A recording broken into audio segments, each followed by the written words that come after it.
The message hit every frequency at once. Not just the military channels. Not just the government networks. Every single frequency across the entire galactic communication system lit up at the same time, like someone had grabbed the universe by the collar and forced it to pay attention. Traders in the outer systems heard it. Council members heard it on their private lines. A cargo ship pilot named Dave, halfway through a sandwich somewhere near the edge of Kreth space, heard it crackle through his old radio and nearly choked. The words were simple. No fancy language. No diplomatic phrasing. Just a straight warning burned into the signal like someone had no time left and needed to say one last thing before they were gone. Do not touch the humans of Sol. Not because they are powerful. Because of what they become when you hurt them. We learned this. We are gone now because of this. Consider yourself warned. That was it. No name at the bottom. No star system of origin. No way to trace it, reply to it, or verify it. It came from everywhere and nowhere at the same time, and then it was just sitting there in the silence of space, waiting for someone to take it seriously. Most people didn't. The Galactic Council held an emergency session that lasted about 40 minutes. There was some discussion, a few nervous jokes, and then a senior delegate from the Prelian system stood up and pointed out that anonymous messages with no verifiable source were not something the Council had time to investigate. There were real problems to deal with. Trade disputes, border tensions, resource negotiations. The Council had a full calendar. They filed the message under unknown origin communications, and moved on. Admiral Vrak of the Kreth Empire heard the message on the bridge of his flagship, surrounded by 600 warships and the quiet confidence of someone who had never lost a campaign. He read it twice. Not because it scared him. Because he was looking for a tactical angle, trying to figure out which species had sent it and why they wanted to keep the Kreth away from Earth. It had to be a competitor. Someone who wanted the humans for themselves. Someone trying to bluff the Kreth out of an easy conquest. He crushed the printed copy in his fist, dropped it on the floor, and told his navigation officers to maintain course. 600 ships continued moving toward Earth.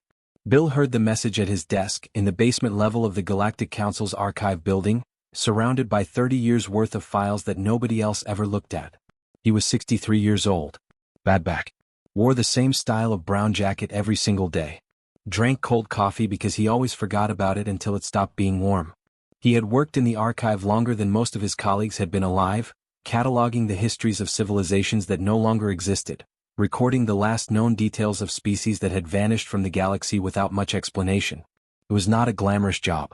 Nobody asked him to conferences. Nobody quoted his research in council meetings. He was just Bill, the old guy in the basement, surrounded by records of the dead. When the message came through his speakers, he didn't laugh. He didn't dismiss it. He just set down his cold coffee very carefully and stared at his screen for a long moment. Then he started pulling files. He had a personal index he had built over decades. Cross-referenced civilizations by their last known location, their last known contact date, and the circumstances of their disappearance where those circumstances were known. A lot of the time the circumstances were not known. Species just stopped transmitting. Stopped showing up at trade ports. Stopped existing as far as the rest of the galaxy could tell. He ran a location filter.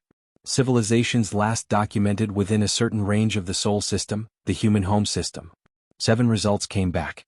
He leaned forward in his chair and went through them one by one. The first was the Varini, extinct approximately 500 years ago. Last known activity near the outer edges of what was now considered human-explored space. No official cause of extinction on record. The second was the Drac Collective, gone about 380 years ago. Last trading contact logged at a station that humans had since taken over and expanded into a major port. The third, fourth, fifth, sixth, seventh, all the same. Different names, different dates, different sizes of civilization. All gone. All last seen in the same general region of the galaxy. All with no clear explanation in the official record. Bill sat back and rubbed his eyes. He was not a dramatic person. He did not panic easily. He had spent too many years reading about the ends of civilizations to get emotional about any single data point. But this was not one data point. This was 7 lined up in a row, and now there was an anonymous message with no origin warning the entire galaxy away from the same spot those 7 civilizations had last been seen. He picked up his comm and called Diane. Diane worked 2 floors up in the Living Civilizations department, tracking active species and current political developments. She was sharper than most people gave her credit for, and she trusted Bill's instincts because he had been right about small things often enough that she paid attention when he called about big things. "We have a problem," he said when she picked up. There was a short pause. She knew his voice well enough to hear something in it that wasn't usually there. How bad? She asked. Bill looked at his screen. 7 civilizations. All gone. All last seen near human space. And right now, 600 Kreth warships moving toward that same patch of the galaxy, carrying an admiral who had just thrown a warning in the trash. The kind where nobody listens until it's too late, he said. Diane was quiet for a second. I'll come down, she said. Bring coffee, Bill said. Hot this time. He turned back to his files and kept reading, moving through the last known records of 7 dead civilizations, looking for the thread that connected them, already suspecting he knew what he was going to find at the end of it. Outside, 600 ships kept moving. Vrak gave Earth 1 hour to surrender. He announced it on every human communication channel at once, in 17 different languages, translated by systems his empire had spent 3 weeks preparing specifically for this moment. The message was calm, professional, and very clear. 1 hour. Lay down your weapons. Acknowledge Kreth authority. Or face the consequences. On the bridge of his flagship, Vrak watched the countdown timer and felt nothing in particular. This was how it always went. You showed overwhelming force. You gave a reasonable deadline. The weaker civilization did the math, realized fighting was pointless, and surrendered. It had worked 14 times before across 14 different worlds. There was no reason Earth would be any different. He poured himself a drink and waited. Jake got the alert on his phone while he was already moving. He was 24 years old, had been in the military for 3 years, and up until about 6 hours ago his biggest concern had been a scheduling conflict on next week's training roster. Now he was in full gear, running through a crowd of civilians toward the evacuation point 2 blocks from his mother's apartment building, trying to call her and getting a busy signal every single time.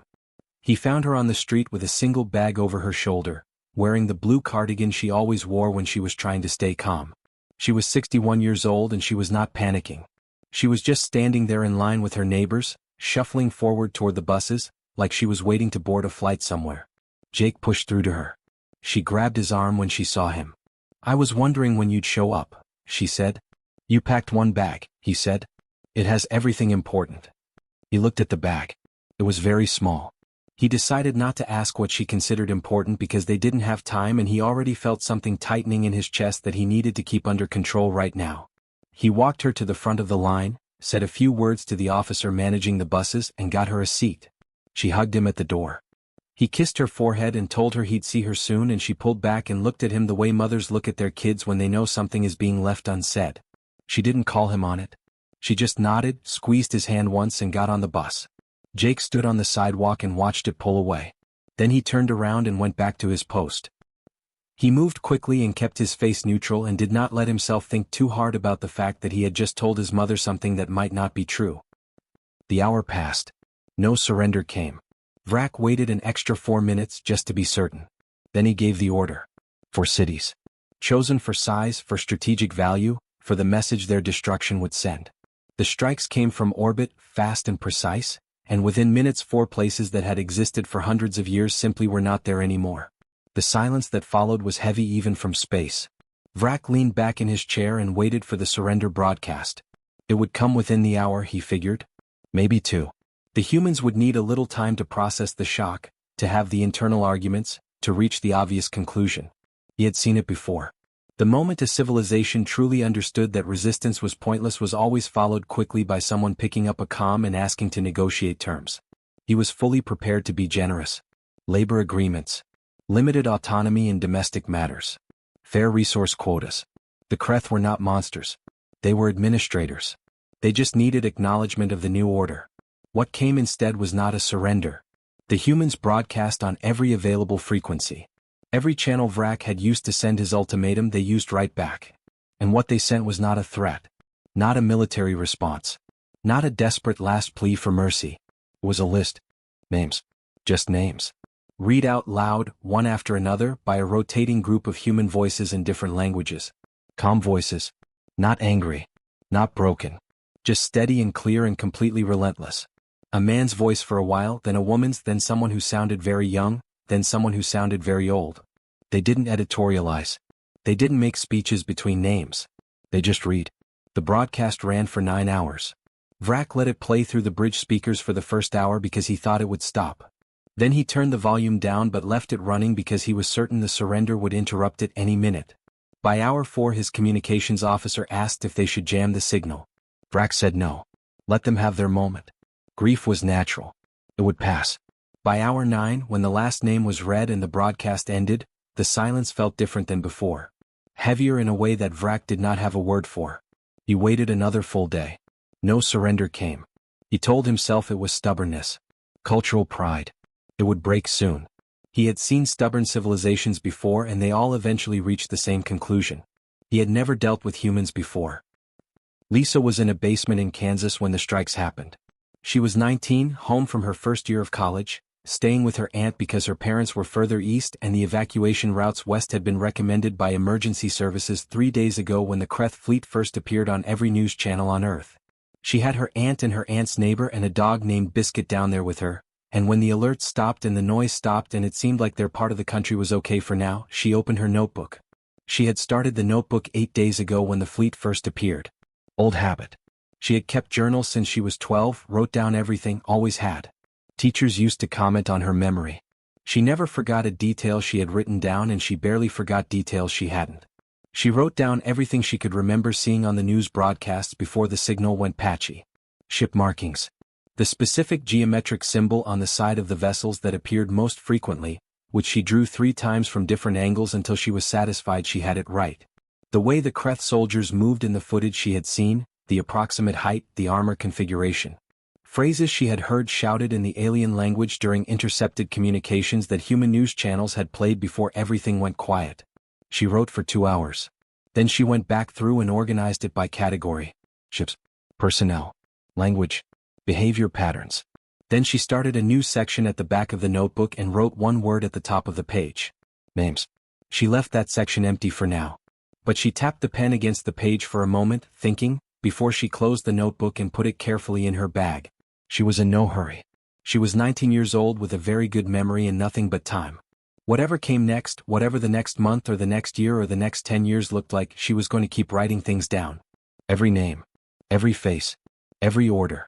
She zipped the bag shut, scratched Biscuit behind the ears, and waited for the world to tell her what came next.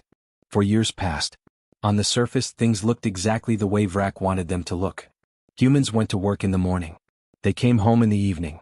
They stood in the right lines, showed the right documents, nodded at the right times when Kreth soldiers gave instructions. The labor divisions were productive. The resource quotas were being met.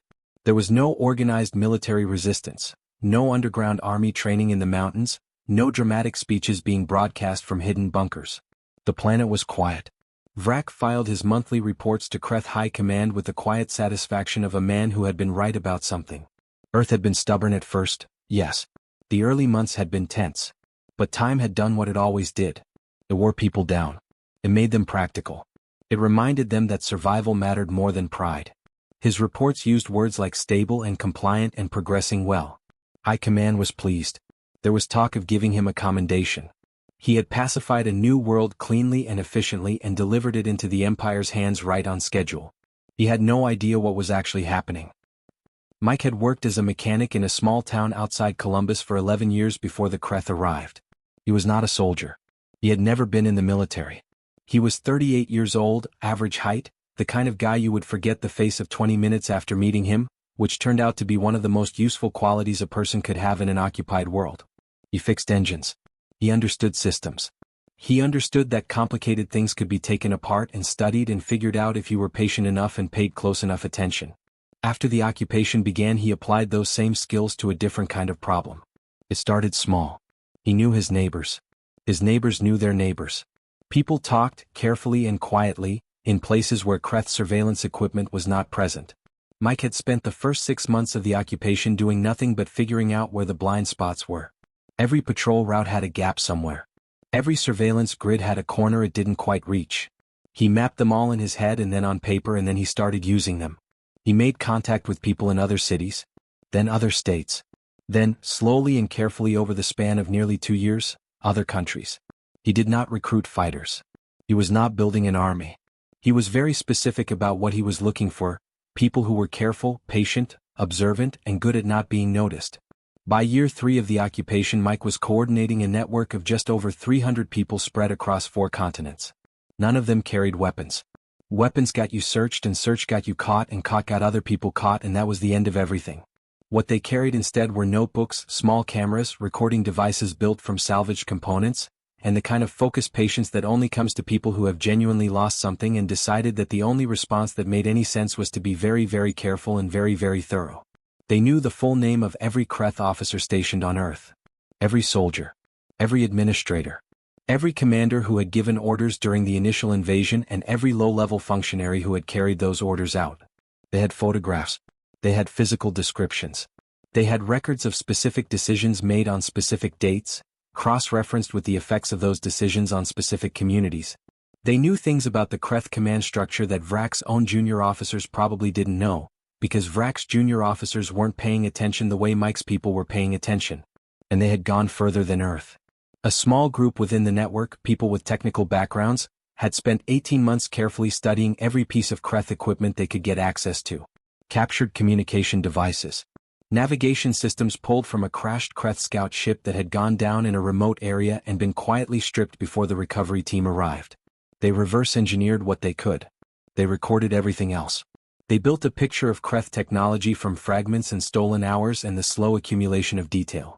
By year 4 they had rough maps of 6 Kreth star systems. Not perfect maps. Not military-grade charts. But real locations, real coordinates, built from nothing but patience and a deep and very quiet determination. Mike kept everything in a series of coded notebooks that he rotated between 6 different locations. He had copies distributed across the network in pieces, no single person holding enough to compromise the whole operation if they were found. He had thought about every possible failure point and built around it. He did not talk about revenge. He never used that word. When people in the network got frustrated, got angry, wanted to do something more immediate and visible, Mike would listen to them and nod and then say the same thing he always said. Not yet. Keep working. Keep recording. There will be a time, and this is not it. He believed that completely. He was not a patient person by nature. Ask anyone who had worked with him in the garage. He hated waiting for parts, but he had become patient by decision, the way you become something when the alternative is throwing everything away. The first disappearance happened on a Tuesday in the 2nd month of year 4. A Kreth garrison commander went missing from a secured facility. No forced entry. No witnesses. No camera footage showing anything useful. He was there at evening check and gone by morning. They found him 2 days later. What they found beside him was the thing that made it strange. Arranged carefully, like someone had taken real time over the presentation, was a complete record of every order the commander had ever given during the occupation.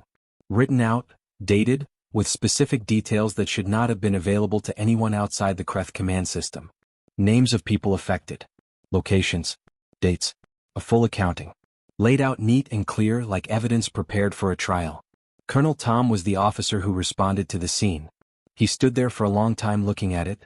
He was an experienced soldier who had been on 3 other occupied worlds, and he had never seen anything like this. It wasn't the death that unsettled him. It was the paperwork. The patience it represented. The message it was clearly sending, even though there were no words on any of the pages that said anything other than plain facts. He got on the radio to Vrak. "Sir," he said, keeping his voice level because he was a professional and professionals kept their voices level, "I don't think this occupation is going the way we thought." Vrak listened to the report. He asked 2 questions. He considered the situation for about 90 seconds. "Increase patrols," he said. "Tighten the perimeter around all senior facilities. This is an isolated incident." Tom looked at the neatly arranged documents beside the body. He thought about the amount of time and knowledge and careful planning that the scene in front of him represented. "Yes, sir," he said. He didn't believe it was isolated. Not for a single second. He was right. 3 weeks later a 2nd officer disappeared. Then a 3rd. Then 2 in the same week, from different cities on different continents with no apparent connection between them except their names on a list that Tom was becoming increasingly certain existed somewhere, maintained by someone, being worked through with a methodical calm that he found more unsettling than any bomb or gunshot could ever be. Vrak kept telling him to increase patrols. The patrols found nothing. The disappearances continued anyway, steady and quiet and patient as rain, and somewhere in the occupied city of Columbus a man with grease-stained hands and a stack of coded notebooks crossed one name off a very long list and moved on to the next one without any particular hurry. The Kreth left Earth in year 6. There was no final battle. No last stand. No dramatic moment where the tide turned and the humans rose up and drove the occupiers off their planet in a blaze of glory. It was nothing like that. It was quieter and stranger and in some ways more unsettling than any battle could have been. It started with the re-enlistment numbers. Kreth soldiers served in rotating assignments. 6 months on an occupied world, then back home, then reassigned somewhere else. It was a standard system that had worked smoothly across every world the Empire had ever taken. Soldiers did their rotation, came home, went back out. Nobody loved occupation duty, but nobody refused it either. It was just part of the job. Earth rotation numbers started dropping in year 5. At first it was small enough that High Command barely noticed. A few more transfer requests than usual. A slightly higher early retirement rate among veterans who had done Earth duty. Nothing alarming. These things fluctuated. Occupied worlds had different stress profiles and some soldiers handled them better than others. But by the middle of year 5 the numbers had become impossible to ignore. Soldiers who had served on Earth were requesting literally any other assignment. Didn't matter where. Didn't matter the conditions. Remote mining station on an airless rock somewhere? Fine. Border patrol in a disputed system with active skirmishes? Preferred, actually. Anything was better than going back to Earth. Veterans who were 2 years from full pension retirement were walking away early and leaving the money on the table just to get out of the rotation pool. The whisper had moved through every Kreth military barracks the same way whispers always move, person to person, late at night, in the spaces between official communications. Nobody said it loudly. Nobody wrote it down anywhere. But everyone who had served on Earth said the same thing to anyone who would listen. It follows you home. They didn't mean it as a ghost story. They meant it practically and literally. They had watched colleagues disappear. They had stood at scenes with neatly arranged documents and understood what those documents meant. That someone had been watching, recording, building a case and was now delivering a verdict. They had increased patrols and found nothing. They had tightened security and it had not helped. And the worst part, the part that got under your scales and stayed there, was that it never felt random. It always felt deliberate. Targeted. Like whatever was happening had a list and was working through it and was not going to stop until the list was finished. You did your 6 months and you went home and you waited to find out if your name was on it. High Command tried to manage the morale problem with briefings and bonus pay and carefully worded memos about the security situation being under control. None of it worked. The soldiers on the ground knew what the memos didn't say. Tom, now 3 ranks higher than when he had first called Vrak about that first disappearance, wrote a private report in year 5 that was blunt in a way that official reports almost never were. He wrote that the occupation of Earth was not failing militarily. It was failing psychologically. The humans had found a way to make every Kreth soldier feel personally accountable for being there, and that feeling did not go away when the rotation ended and the soldier went home, and no amount of additional patrols or security upgrades was going to fix that because the problem was not a tactical one. High Command read the report and filed it and 6 months later announced a phased withdrawal from Earth, which they described in all public communications as a strategic restructuring and a sign of the Empire's confidence in the stability of the region. Everyone understood what it actually was. They declared victory on the way out the door, which is something that losing parties have always done and probably always will, and then the ships left and Earth was left to itself and Vrak went home to a commendation that felt hollow even as they pinned it to his chest. The problem was that they should have checked who got on the transport ships. Danny had been an accountant for 16 years before the occupation. He was the kind of person who was easy to underestimate, which he had always known and which had never particularly bothered him. Medium height, forgettable face, the sort of guy who could sit in a waiting room for 2 hours and the receptionist would still look mildly surprised when he got up to leave, like she had forgotten he was there. He was good with numbers, good with details, and very good at making himself seem like exactly what his paperwork said he was. His paperwork, by the time he boarded a transport ship in year 5, said he was a mid-level logistics contractor from a neutral trading species, heading to Kreth space for work. The documents were excellent. He had spent 14 months building that identity with the help of 3 other people from Mike's network, all of them contributing pieces they were best positioned to provide. He carried 1 bag. Inside the bag were more documents, not his fake identity papers, the other kind. Evidence. Organized by name, cross-referenced, complete. And a list of 41 names written in his own handwriting on a plain piece of paper folded into the inside cover of an ordinary-looking notebook. He had memorized all 41 names months ago. He kept the written list anyway. It felt important to have it physical. Concrete. Real. He crossed off the first name 8 months after arriving in Kreth space. He did it quietly and carefully and left behind the same kind of documentation that had been appearing on Earth for 2 years, because the point was never just the act itself. The point was the record. The point was that it happened in the open and was seen and was known and could not be quietly buried in some high command file somewhere. Then Carol crossed off the second name. She was a former nurse from Tennessee, 53 years old, who had lost her son in the first wave of the occupation. She had spent 4 years in Mike's network doing documentation work and had volunteered for the next phase the same day it was proposed. Nobody who knew her was surprised. Then Ray crossed off the third. Retired history teacher. 61 years old. He had told his daughter he was traveling for personal reasons, and she had looked at him for a long moment and then hugged him and told him to be careful, because she knew her father well enough to understand that some things did not need to be said out loud. Kreth High Command realized what was happening around the time the fourth name came off the list. The realization arrived not as a dramatic intelligence breakthrough but as a slow and deeply unpleasant accumulation of evidence that something was wrong in a way that the standard security playbook had no answer for. These were not rebel fighters. They were not soldiers. They were ordinary people who looked like nobody in particular and moved through Kreth space without triggering any of the systems designed to detect threats, because all those systems were built to find a certain kind of threat, and this was a completely different kind. High Command sent urgent messages to every species they had diplomatic contact with. The messages were carefully worded to sound like academic inquiries, but the desperation underneath them was obvious to anyone paying attention. They wanted to know if anyone had dealt with this before. They wanted to know if there was a way to identify these people before they acted. They wanted to know, most urgently, how to make it stop. The responses that came back were not helpful. Most species said variations of the same thing, that they had no experience with this particular situation and could not advise.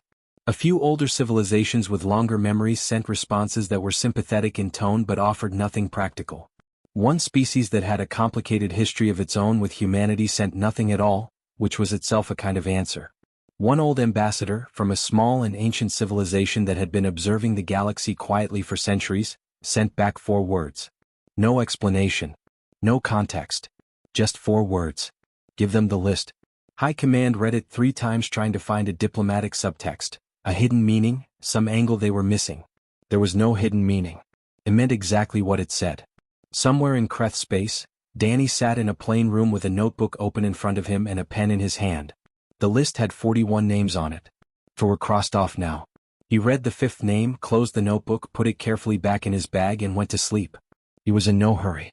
There were 37 names left and he had all the time in the world. 30 years is a long time. Long enough for occupied children to grow into adults who had never known their city before the craters. Long enough for the soldiers who had served on Earth to retire and grow old and try to forget. Long enough for the Kreth Empire to quietly restructure its official history so that the Earth campaign was described in textbooks as a voluntary diplomatic withdrawal following a period of mutual cooperation. Long enough for most of the galaxy to move on to other concerns, other conflicts, other news. Bill had not moved on. Bill had never been the moving on type. He was 63 when all of this started and he was 94 now, and the only thing that had really changed about him was that his knees were worse and his coffee was somehow even colder by the time he remembered to drink it. He still worked in the archive. He had been offered retirement 11 times by 9 different council administrators, and he had declined every single offer with the same polite patience he applied to everything else in his life. There was still work to do. Unfinished work bothered him the way an unsolved equation bothers a mathematician. A persistent low hum in the background of everything else until it got resolved. He had spent 30 years resolving it.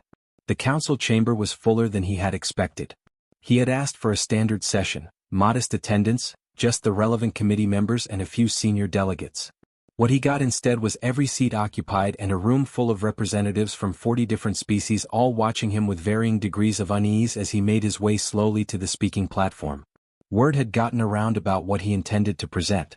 Word always got around. He set his notes down. He set his coffee down next to them. He looked around the room for a long moment, taking in the faces, the species, the collective nervous energy of 40 civilizations that had spent 3 decades carefully not talking about humans and were now being forced to sit in a room and do exactly that. He felt tired. Not physically, though his knees were making themselves known as always. Just tired in the deeper way. The way you feel when you have known something important for a very long time and watched the people around you work very hard not to know it alongside you. You want to know who sent the original warning, he said. It wasn't a question. He knew why they were here.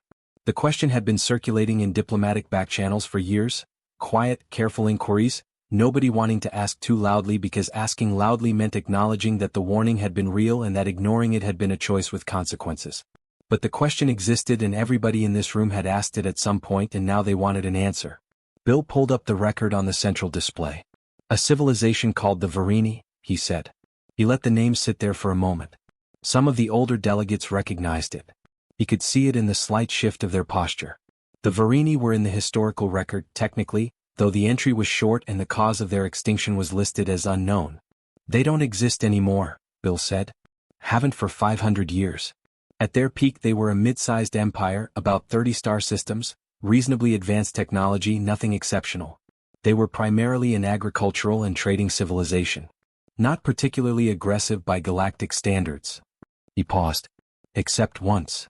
He brought up the specific record.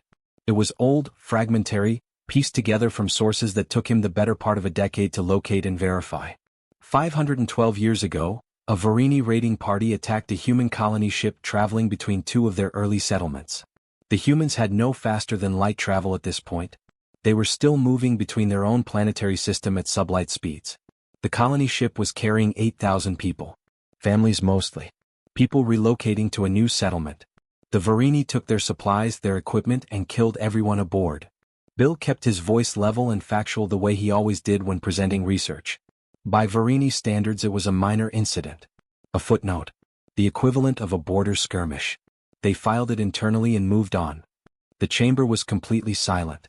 The humans had no way to reach Varini space.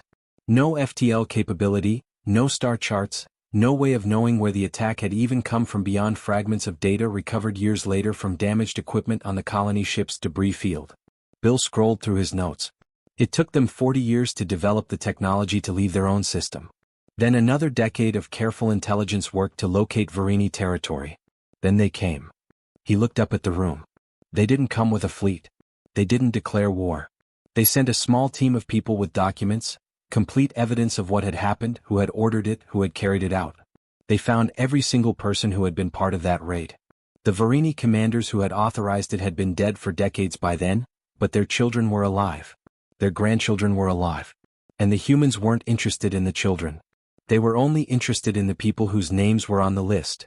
He closed that part of the file.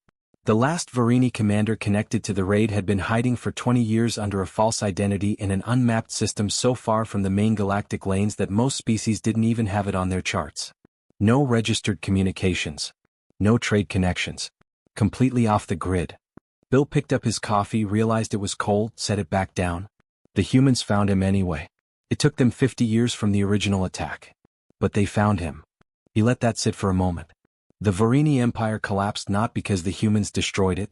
The humans never attacked a single Varini civilian, never bombed a single Varini city, never did anything that could be described as an act of war by any conventional definition.